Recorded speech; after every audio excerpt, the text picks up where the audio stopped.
Hello students and welcome back to our channel excellent learning point. तो बच्चों, जैसा कि आप सबको पता है कि इन 3-4 दिनों हमारी छुट्टी थी वर्कशीट से, इसलिए मैंने वर्कशीट नहीं निकाली थी। और आज मैं सारी वीडियोस निकाल दूंगा, मतलब कि इसी एक वीडियो में आपको मैथ्स भी मिल जाएगा, आपको साइंस भी मिल जाएगा, आपको हिंदी भी मिल जाएगा, आपको वर्कशीट नंबर 48 की एसएसटी भी मिल जाएगी और इंग्लिश भी मिल जाएगी। सारी की सारी वर्कशीट्स आपको इसी एक वीडियो में मिल जाएगी। तो देखो, यहाँ पर आज मैं मतलब कि काफ़ी फास्टली करने वाला हूँ, तो आप चाहो तो वीडियो को स्लो कर देना। तो देखो यहाँ पर क्या है, आज हमारा मैथ्स का टॉपिक क्या है, कलेक्शन ऑफ डाटा। ठीक है, कलेक्शन ऑफ डाटा मतलब कि डाटा को ना हम कलेक्ट करके कहीं पे रखते हैं। जैसे कि यहाँ पर आपको एक डायग्राम दिख रहा होगा या एक एग्जांपल यहाँ पे दिख रहा है कि एक मैच का डाटा है कि ना नेम ऑफ बॉलर्स। तो नेम ऑफ बॉलर्स क्या है, तो एक ए बॉलर्स था, एक बी बॉलर्स था, एक सी बॉलर था, एक डी बॉलर था। ये हो गए बॉलर्स के नेम। अच्छा, ओवर्स, सबने कितने ओवर कराए, सबने 10 ओवर कराए। ठीक है, जो मैच देखते हैं उनको ये पता होगा ओवर्स क्या होते हैं। फिर उन 10 ओवर में से इसने कितने मेडिन लिए। मेडिन मतलब कि मेडिन ओवर होता है बच्चों वो ओवर जहाँ पर उसने एक भी रन नहीं दिया। ठीक है, तो उसने मेडिन ओवर करवाया दो, बी ने करवाया दो एक, सी ने 2 मेडिन ओवर करवाए, डी ने 1 मेडिन ओवर करवाए। अच्छा, रन कितने पड़वाए, तो 10 ओवर में उसने 40 रन पड़वाए, 30 रन, 20 रन, 50 रन। अच्छा, विकेट कितने लिए, तो विकेट 3, 2, 1 और 4। तो मतलब कि इस तरह से बच्चों ये डाटा है पूरा का पूरा। इससे मुझे ये पता चल जाता है इजीली कि ए ने 10 ओवर में 2 मेडिन कराए, 40 रन दिए और 3 विकेट भी लिए। या डी ने 10 ओवर में 1 मेडिन ओवर करवाया, 50 रन दिए मगर 4 विकेट लिए। तो ये कुछ इस तरह से हम डाटा को कलेक्ट करके रखते हैं। ठीक है, अब यहाँ पर होता क्या है बच्चों कि एक तो प्राइमरी डाटा होता है और एक आपका सेकेंडरी डाटा होता है। सेकेंडरी डाटा प्राइमरी डाटा के हेल्प से बनता है। ठीक है, ये चीज़ ध्यान रखना। तो सेकेंडरी डाटा कभी भी जब बनेगा तो प्राइमरी डाटा के हेल्प से बनेगा। अब यहाँ पर बच्चों हमारा पहला क्वेश्चन है, give 2 examples of data that you may can collect from your day to day life. तो बच्चों यहाँ पर आपको कोई से भी 2 एग्जाम्पल देने हैं, तो मैं वो भी बता दूंगा। फिर सेकंड है, classifying the data given below primary और सेकेंडरी। और यहाँ पे कुछ एग्जांपल्स दे रखे हैं जो कि बताने हैं कि प्राइमरी कौन सा है, सेकेंडरी कौन सा है। तो आते हैं आंसर शीट पे। तो बच्चों, जैसा कि यहाँ पर है आपके पास, give example of data that you can collect from your day to day life. तो आपके ऊपर है बच्चों, आप क्या कर सकते हो। मैं सबसे पहला एग्जांपल यहाँ पे मैंने दिया है, number of students in our class. ठीक है बच्चों, तो यहाँ पर क्या होगा, तो number of students in our class, number of fans in our school, electricity bill of our house for last 2 year. या मतलब कि आपके ऊपर है बच्चों, पाँच क्या यहाँ पे 10, 15, 20 ऐसे कई सारे एग्जाम्पल बना सकते हो। बट यहाँ पर दो ही बोला था बनाने को, तो आप कुछ भी बना लेना। ठीक है, सेकंड क्वेश्चन में क्या था, बताना था कि कौन सा प्राइमरी है। ये बच्चों सेकंड क्वेश्चन है, कौन सा प्राइमरी है और कौन सा सेकेंडरी है। तो शू साइज ऑफ 10 स्टूडेंट्स, तो 10 बच्चों के जूते का साइज क्या है, तो ये बच्चों प्राइमरी डाटा होगा।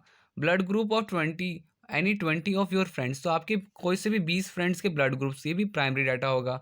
Number of members in families of your classmates, तो बच्चों ये भी क्या होगा, प्राइमरी डाटा होगा।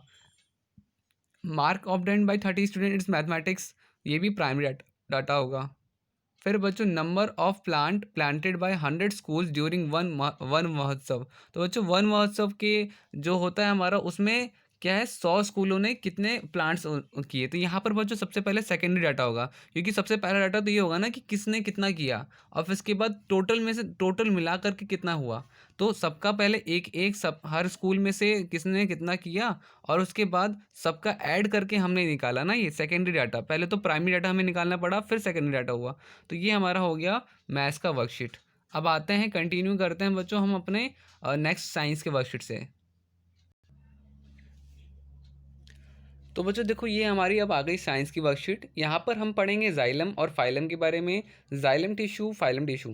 बच्चों मैं आपको बता दूं कि जाइलम का वर्क क्या होता है। तो जाइलम का वर्क होता है, क्या होता है, तो वाटर्स एंड मिनरल्स को आपस में क्या करना, वाटर्स और मिनरल्स को आपस में ट्रांसपोर्ट करना। ठीक है, तो जाइलम टिश्यू क्या है, तो सबसे पहला, these tissues are involve in transportation of water and minerals and food from one part to another part. वो जो फूड वाला काम ना फाइलम का होता है। ठीक है, तो ये दो टिश्यूज़ हैं, एक का काम क्या है, वाटर और मिनरल्स को ट्रांसपोर्ट करना, और दूसरे काम क्या है, फूड को ट्रांसपोर्ट करना।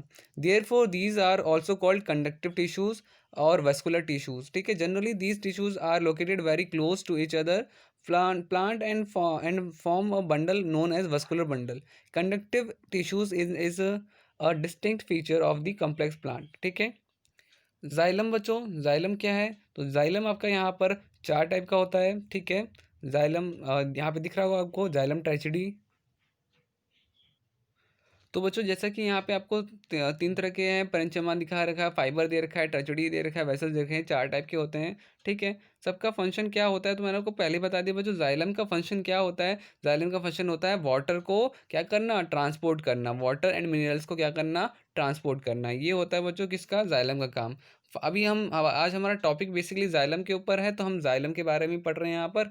ठीक है। तो देखो यहाँ पर ये रहा हमारे 4 क्वेश्चंस, तो बिना किसी टाइम वेस्ट किए बच्चों क्वेश्चन आंसर स्टार्ट करते हैं। तो बच्चों यहाँ पर आपका पहला क्वेश्चन होगा कि what are complex tissue, name them. तो tissues made up of more than one type of cells are called complex permanent tissue. These are 2 types, xylem और फाइलम। ठीक है बच्चों, 2 टाइप्स के होते हैं, जाइलम और फाइलम होते हैं। फिर है आपका what are vascular tissues and vascular bundle. तो these tissues are involve in transportation of water, minerals and food from one part to another part, other part in the plant. Therefore these are also called conductive tissues or vascular tissues. Generally these tissues are located very close to each other in the plant and form a bundle known as vascular bundle. ठीक है। तो ये हमने देख लिया बच्चों second का answer. फिर बच्चों थर्ड क्या है? थर्ड है name the component of xylem tissue and also write their function. Xylem tracheid बच्चों सबके बारे में आपको लिखना है। तो transporting minerals and water from root of the plant to different parts. Vessels का क्या होता है? Transporting minerals and water from roots of the plant to different part of the plant. सबका काम बच्चों एक ही होता है। ठीक है ना। और मतलब कि जाइलम वेसल का तो एक ही होता है। और प्रेंचिया में क्या होता है? हेल्प इन फूड स्टोरेज, मतलब कि फूड को स्टोर करने का हेल्प करता है। Fibre this provide firmness to the plant. तो ये हो गया बच्चों हमारा थर्ड का क्वेश्चन। अब आते हैं फोर्थ में। फोर्थ क्या है? विच component of xylem remain alive even on maturity। तो बच्चों xylem पेरेंचिया is the only living component in xylem tissue. It is represented by group by parenchyma cells that are founded in between the vessels and the fibers। तो यहाँ पे बच्चों fourth का भी answer हमारा यहाँ पर हो जाता है ख़त्म। ठीक है। ये हो गई साइंस की वर्कशीट। अब आते हैं बच्चों हिंदी की वर्कशीट में। तो बच्चों आ गए हम अपने हिंदी की वर्कशीट में। हिंदी की वर्कशीट क्या बोली जा रही है? तो यहाँ पर देखो लिखा हुआ है कि ये आपका क्या है, तो यहाँ पर कुछ चित्र दे रखे हैं और जिसमें क्या है, तो आपको इनको देख करके पहले तो इनको मतलब कि अरेंज करना है। ठीक है। सबसे पहले नंबर पे कौन सा आएगा, दूसरे नंबर पे कौन सा आएगा, फिर बच्चों इसके ऊपर एक आपको पूरा पैरा लिखना है, पैराग्राफ लिखना है, लघु कथा लिखनी है। देखो क्या लिखा हुआ है। लिखा हुआ है कि नीचे कुछ दिए गए चित्र नीचे कुछ चित्र दिए जा रहे हैं। इन चित्रों को ध्यान से देखकर इन्हें पहले तो ऐसे क्रम में रखिए जिससे एक कहानी बनती हो। फिर नीचे दिए गए संकेतों का प्रयोग कर चित्रों के में लगाए गए क्रमानुसार 100 से 120 शब्दों में एक लघु कथा लिखिए। तो हमें एक लघु कथा भी लिखनी है और पहले तो इसे क्रम में भी रखना है। तो देखो यहाँ पर मतलब कि आपके ऊपर है, स्टोरी सबकी अलग अलग हो सकती है। ठीक है।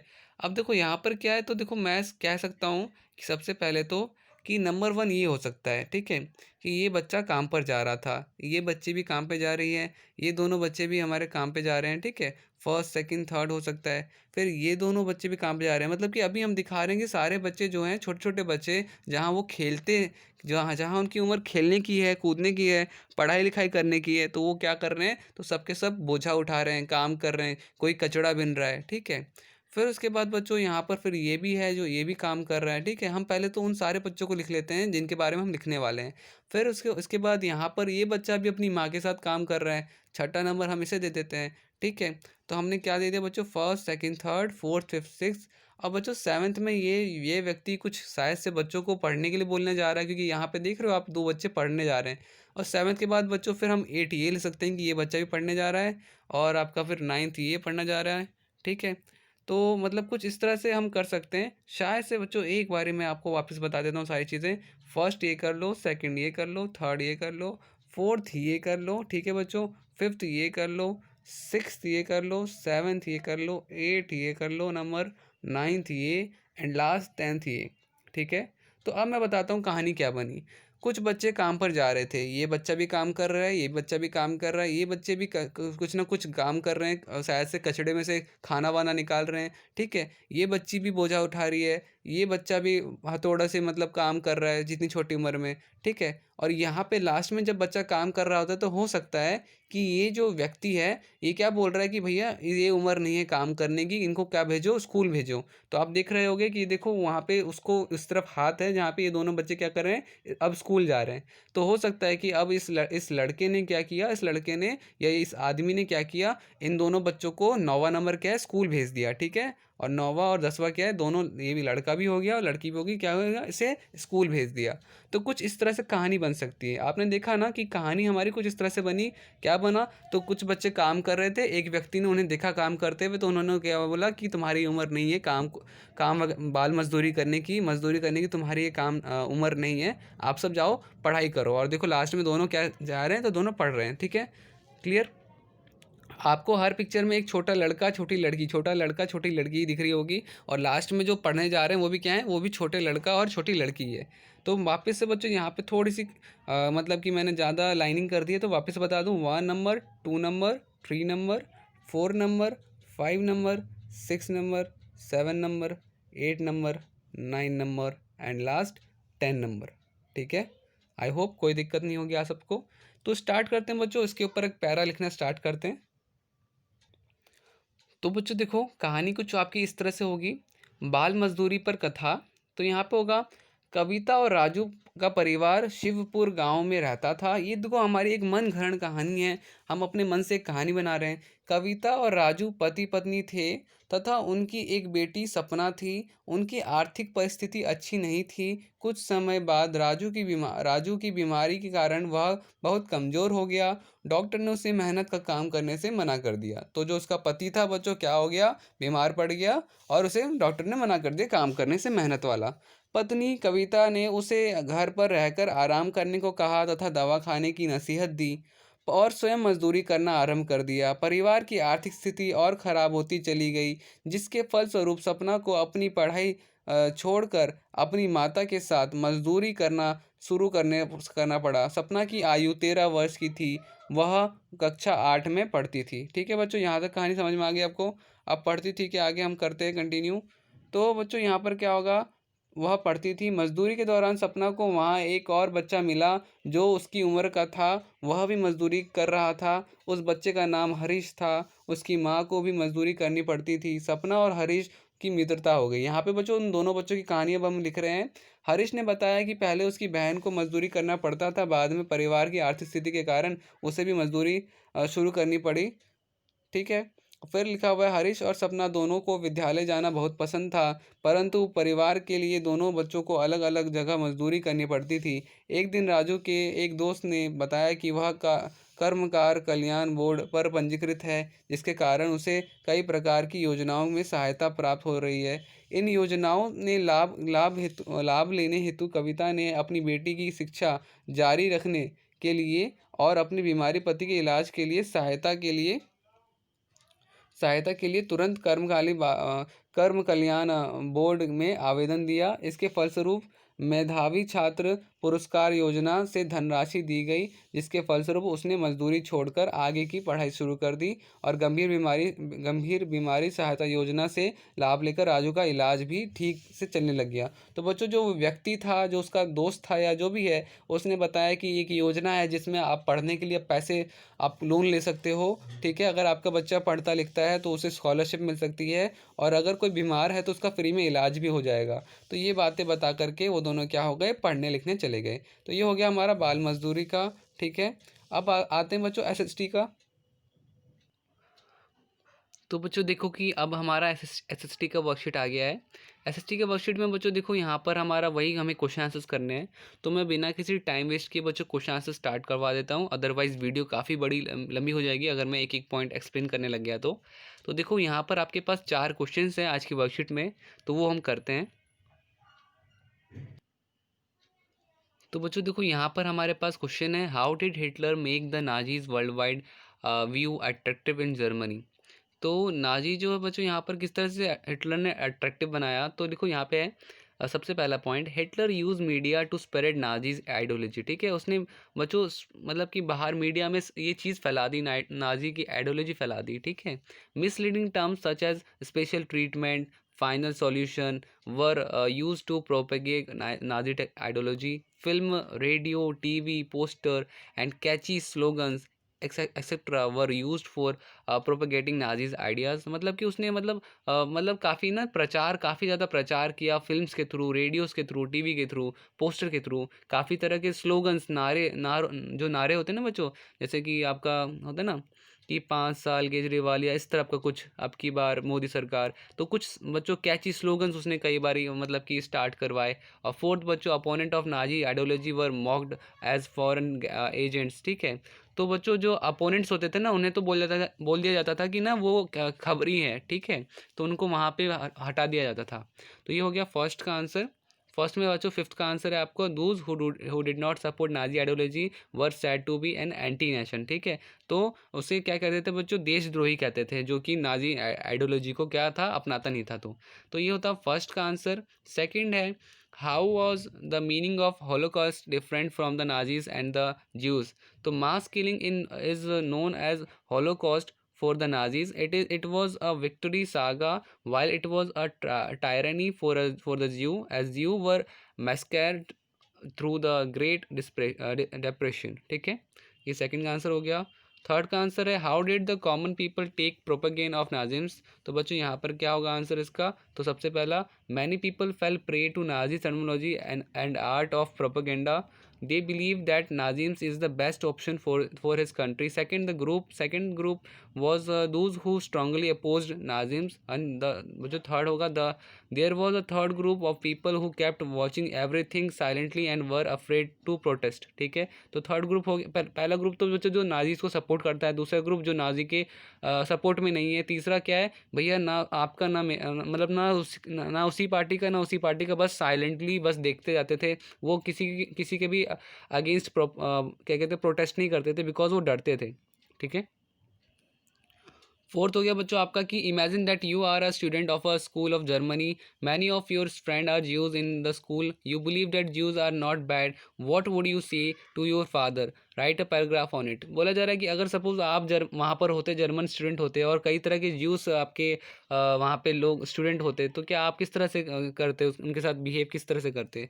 तो यहाँ पे देखो बच्चों, इसके ऊपर पूरा पैनल लिखना है। Father, all my friends are Jews but they are very good and true by heart, why do people in our society have the impression that Jews are not good while all friends despite being Jewish are very good। तो मतलब यहाँ पे बच्चों आप अपने father से मतलब कि बोल रहे हो कि सारे अच्छे हैं, हम क्यों इसको इस नज़र से देखते हैं, नीचे नज़र से देखते हैं। I do not see any kind of problem in my friend, मेरे को तो किसी भी तरह की प्रॉब्लम नहीं हुई। ठीक है, so I will be friendly with my friends, but why it is being done in this society that man is discriminated against the separated from man, everyone is human and everyone has right to live the same life, and so it was completely wrong to do anything to anyone। तो बच्चों यहाँ पे वो अपने father से बोल रहा है कि क्यों हम ऐसा करते हैं, जब सारे लोग एक जैसे हैं, सबको जीने का एक जैसा अधिकार होना चाहिए, और किसी के साथ किसी को हक नहीं है किसी के साथ कुछ भी गलत करने का। तो ये बात वो अपने फादर से बोलता है। तो ये हो गया बच्चों हमारा फोर्थ का आंसर। ये एसएसटी बच्चों हमारी हो गई इंग्लिश मीडियम में। अब मैं हिंदी मीडियम में भी आपको करवा देता हूँ। अब बच्चों यहाँ पर हम आ जाते हैं अपने एसएसटी की वर्कशीट में, हिंदी मीडियम। ठीक है, यहाँ पर बच्चों यहाँ पे भी मैं क्वेश्चन आंसर स्टार्ट करवाता हूँ आप सबको। क्वेश्चन आंसर्स क्या हैं, तो ये बच्चों 4 क्वेश्चन आंसर्स हैं, इस पर स्टार्ट करते हैं अपना क्वेश्चन आंसर्स।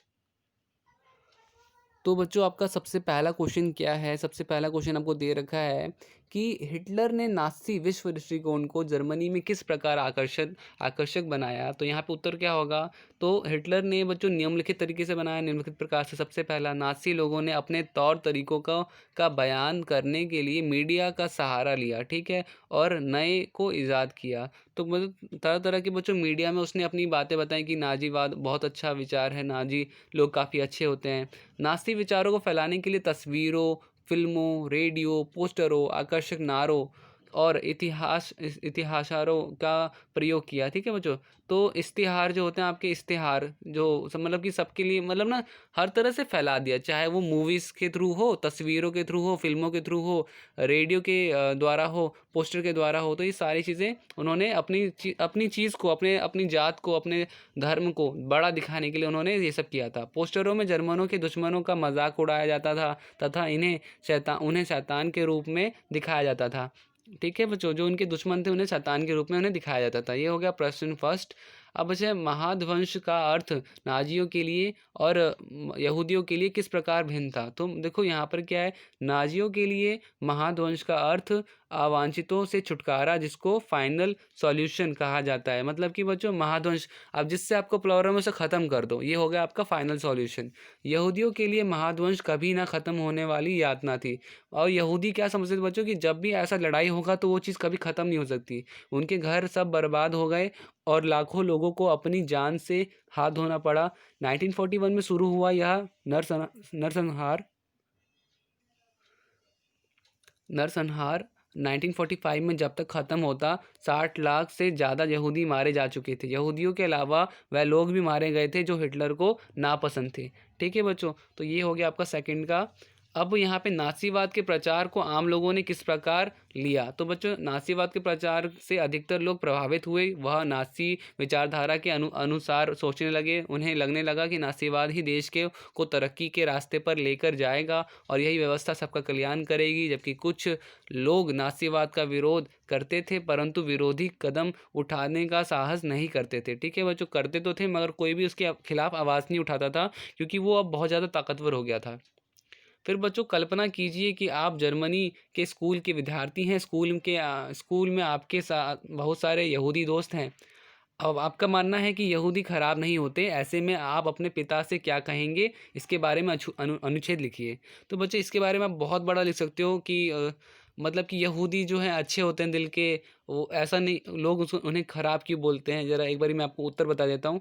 तो आज स्कूल में मन नहीं लगा, पता नहीं क्यों, अच्छा नहीं लग रहा था। कुछ दोस्त बात कर रहे थे कि यहूदी को देश से निकाला जाएगा। ऐसा भी कुछ मजाक भरा लहजा मेरे टीचर का भी था। अब तो स्कूल में नई किताबों भी आ गई हैं और जिनमें कि उन किताबों में कभी लिखा है कि यहूदी अच्छे नहीं होते। हमें पढ़ाया जा रहा है यहूदी से दूर रहो, हमें सिखाया जा रहा है यहूदियों से घृणा करो, हमें रटाया जा रहा है यहूदी से हमारे शत्रु हैं। मतलब कि बच्चों जो स्कूल था वहाँ पे यहूदी के बारे में भला बुरा ही बताते थे। ठीक है, हमें समझाया जा रहा है कि देश की बर्बादी का कारण यहूदी है। लेकिन मुझे तो ऐसा कभी नहीं लगता। कोई भी धर्म अच्छा या बुरा नहीं होता। कोई भी धर्म अच्छा या बुरा नहीं होता, अच्छे या बुरे लोग होते हैं। बुरे लोग किसी भी धर्म के हो सकते हैं और बुरे लोगों का कोई धर्म नहीं होता। मेरे बहुत से दोस्त हैं जो यहूदी हैं और जो बहुत अच्छे हैं। जब उनके साथ हम खेलते हैं, पढ़ते हैं और बातें करते हैं, कभी नहीं लगता कि वह हमसे अलग हैं। बस इतना लगता है कि वह भी हमारे देश के हैं। कभी भी कोई भी धर्म वो किसी भी चीज़ से भी नफ़रत करना नहीं सिखाता। सबका एक ही संदेश होता है, सबसे प्रेम कीजिए। मानव से प्रेम, ईश्वर से प्रेम, और यह देश हम सबका है और हम इस देश के हैं। मतभेद हो सकते हैं लेकिन मनभेद नहीं होना चाहिए। ये बात बच्चों आप यहाँ पे लिख सकते हो। ठीक है, तो ये था बच्चों आपका फोर्थ का आंसर। अब बच्चों हमारा लास्ट बचा हुआ है इंग्लिश, तो मैं इंग्लिश भी करवा दे रहा हूँ इसी वीडियो में। तो बच्चों ये रही आपकी इंग्लिश की वर्कशीट। और इंग्लिश की वर्कशीट में देखो यहाँ पर आपको यहाँ पर दिख रहा होगा भारत रत्न। ये बच्चों भारत रत्न काफ़ी इंपॉर्टेंट चीज़ है। लिखा हुआ है the Bharat Ratna is highest civilian award of the Republic of Indian. तो बच्चों ये सबसे हाईएस्ट अवार्ड है। ठीक है, सिविलियन अवार्ड है। It was instituted on 2 January 1954. It is given in recognition of exceptional service performance of the highest order and without distinction of race, occupation, position और gender. ठीक है, तो बच्चों यहाँ पर किसी भी तरह का भेदभाव नहीं होता जेंडर को लेकर के कि ये सिर्फ पुरुषों को मिलेगा या सिर्फ महिलाओं को मिलेगा या ये सिर्फ बड़े लोगों को मिलेगा, ऐसा कुछ नहीं होता। यहाँ पे बच्चों आपको भारत रत्न जो होता है वो बेसिकली बहुत और बड़े ऊंचे लेवल पे कोई काम करने के ऊपर मिलता है। ठीक है, तो देखो यहाँ पर आपको कुछ डिस्क्रिप्शन दे रखी हैं। ठीक है, सबसे पहला डिस्क्रिप्शन दे रखा है कि यहाँ पर आपको ना बताना है कि इन कुछ लोगों को ना भारत रत्न मिला हुआ है, उसके नाम बताने हैं। तो यहाँ पे आपको डिस्क्रिप्शन दे रखा है। सबसे पहला दे रखा है बच्चों, तो बच्चों यहाँ पर क्या है, सबसे पहला लिखा हुआ है this person one of the two awarded with Bharat Ratna in 2001. He was a Hindustani classical shehnai player. बच्चों शहनाई प्लेयर नाम से ही पता चल रहा है कौन होगा यहाँ पर. तो इसका आंसर क्या होगा? बिस्मिल्लाह खां. मुझे तो पूरे पढ़ने की ज़रूरत भी नहीं पड़ी बच्चों. यहाँ पर क्या होगा? शहनाई वाला कौन है? भारत रत्न पाने वाला, तो वो होगा बिस्मिल्लाह खां. यहाँ पे बच्चों मैं लिख देता हूँ BISMILLAH,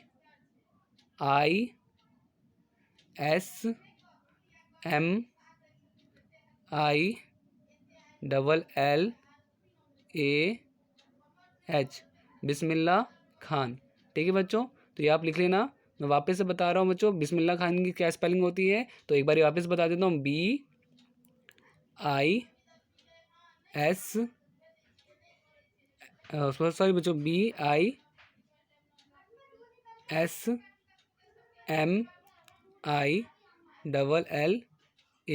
बिस्मिल्लाह खान. ठीक है. अब बच्चों देखो, मैं ज़्यादा टाइम वेस्ट नहीं करूंगा. क्रिकेटर कौन है बच्चों जिसको भारत रत्न पाया गया है? तो वो सचिन तेंदुलकर है. ठीक है, तो यहाँ पर क्रिकेटर कौन है? तो वो है सचिन तेंदुलकर. यहाँ पे मैं लिख देता हूँ SA. तो देखो यहाँ पर सचिन तेंदुलकर आपको लिखना है बच्चों. यहाँ पर तो सचिन तेंदुलकर कौन है? तो वो उसको भी भारत रत्न आया था. वो क्रिकेटर है सचिन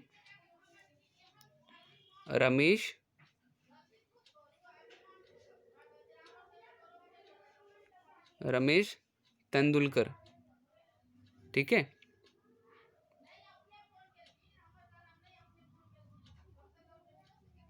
ठीक है, सचिन रमेश तेंदुलकर. तो ये बच्चों आपको सचिन का नाम लिखना है यहाँ पर. फिर इसके बाद यहाँ पे बच्चों देखो ये क्या है? The person was awarded Bharat Ratna 1999. He was born in 1953 in India. He is winner of Nobel memorial prize in economic science. तो बच्चों इकोनॉमिक साइंस में किसको मिला था? तो यहाँ पर क्या होगा? यहाँ पे अमार्ता, मतलब कि यहाँ पे स्पेलिंग बता देता हूँ, AMARTYA,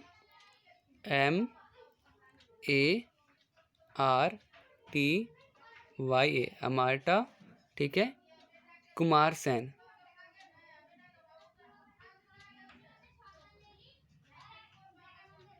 ठीक है बच्चों, ये किसको मिल गया?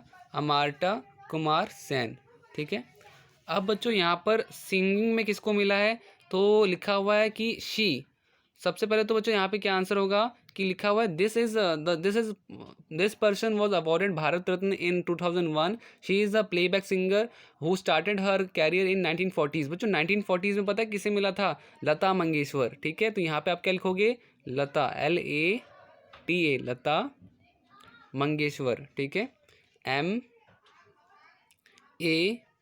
MANGES. ठीक है, लता मंगेशकर. तो यहाँ पे बच्चों मैं सबके आंसर्स एक बारी अच्छे से वाइट शीट में बना देता हूँ ताकि आपको किसी भी तरह की दिक्कत ना हो. तो सबसे पहले का आंसर क्या होगा बच्चों? सबसे पहले का आंसर होगा सबसे पहले का आंसर होगा आपका बिस्मिल्लाह खां. तो मैं पहले का आंसर लिख देता हूँ यहाँ पे. फर्स्ट का आंसर क्या होगा? तो बिस्मिल्लाह खां होगा. BISMI,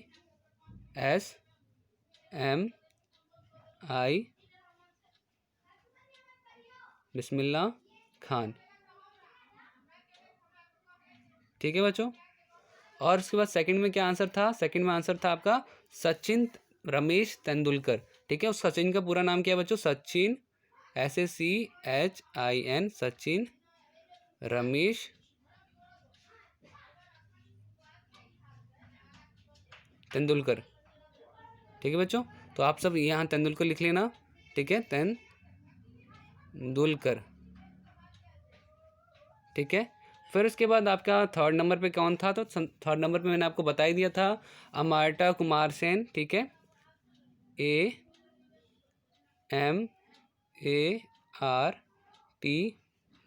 अमार्टा कुमार सेन. ठीक है, और उसके बाद फोर्थ कौन सा था? मैंने बता दिया, लता मंगेशकर. तो LATA, लता मंगेशकर. ओके, तो बस यही था बच्चों आपका आंसर पूरा का पूरा आज की वर्कशीट में. ओके, तो मिलते हैं नेक्स्ट वीडियो में. तब तक के लिए बाय बाय, टेक केयर.